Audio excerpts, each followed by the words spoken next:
room doesn't necessarily play the same way on screen. So when did you know that it was tangible, and how much fun was it sort of building upon that when you actually got to shooting? Yeah, I see your point, but I would say that I think, you can know when someone's got chemistry from when you first meet them. And I think me and Catherine did. And, we spent 6 months together shooting this show. And so we got to spend every day with each other. And so obviously our chemistry grew in that time. Okay. So I love that before we get in the first 4 episodes, which is what we've been shown, is that your character is called Teen, like you're some sort of demographic, like you're a demographic. But I wonder, because you're playing him and he's sort of this question mark and a part of a bigger puzzle, how much information are you given from the arc of all the episodes, or did you sort of find out script by script? Tell me a little bit about the process of developing a character when your character is a mystery within how the story is told. Yeah, I knew everything from day one. They had very finished scripts very early, which is really good and quite rare, I'm told.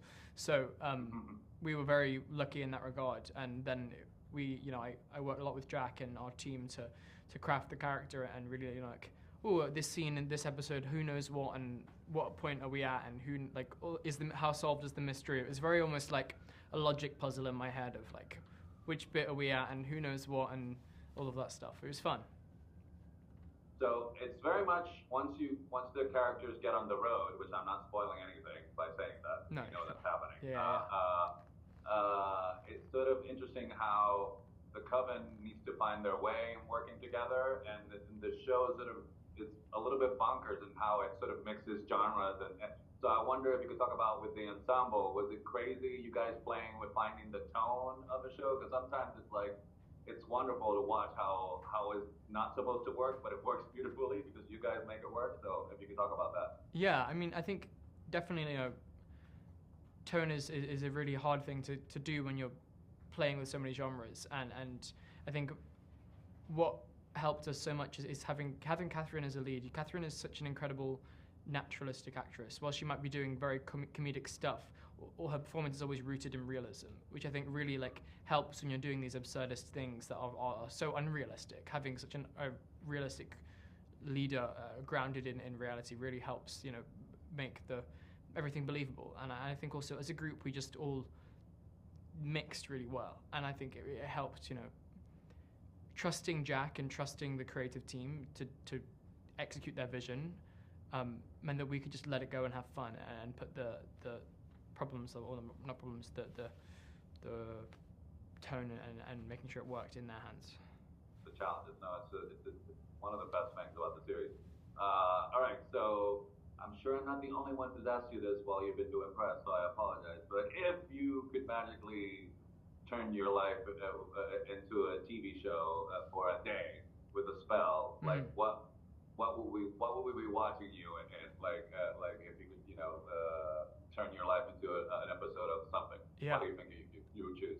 Not a TV show, but when I was younger, I used to really want to go be in the Goonies, do a Goonies style adventure, join the club, man. Yeah. I always wanted to go through that slide. There's a bit in Agatha where we get to go down a bit of a water slide, and Jack on the day sent Kevin Feige a photo, and he replied oh my God, we're making the Goonies. Yeah. So you would definitely be in the Goonies. Yeah. In the Goonies for go down the slide and then join Day to see the octopus. Exactly. I'm curious about the octopus. Yeah, exactly. So thank you for that. So where do you stand on spoilers? How much of a big discussion do you have a sigil on you on things that you cannot say about the show while discussing us with us? Because my question is, there's people who don't mind them and they like knowing everything, and then there are people who who don't want to even know one thing about. So where are you, even if you didn't have Marvel with a sigil on you? In this, for this show especially, the spoilers that I have in my head are, I want to talk about them more than anything else in the world, but also it's that weird mix of wanting people to be interested enough in the show, to know enough about the show to want to watch it, whilst also not ruining the amazing twists that we have. There's a reason they only sent press first 4 episodes when there's 9 episodes, which, it's fun that there's 5 episodes there that now are completely unknown to the world that no one really has seen except us. Well, that's a tease and a half. All right, so last question, just because of time. How much fun was it? Because you told us, you have the big picture from the very beginning. So how was it sort of like picking and choosing the moments where you're dropping breadcrumbs? So when we go back, we go like, there it was. So I wonder how much fun was that? Yeah. Choosing as an actor. Great fun. There are some really great breadcrumbs in the script and that's all I'll say. That you're not allowed to talk about. Yeah. So, because we don't have the digital technology, I am done for the day. It's been a pleasure talking to you. Thank you. Have a great day.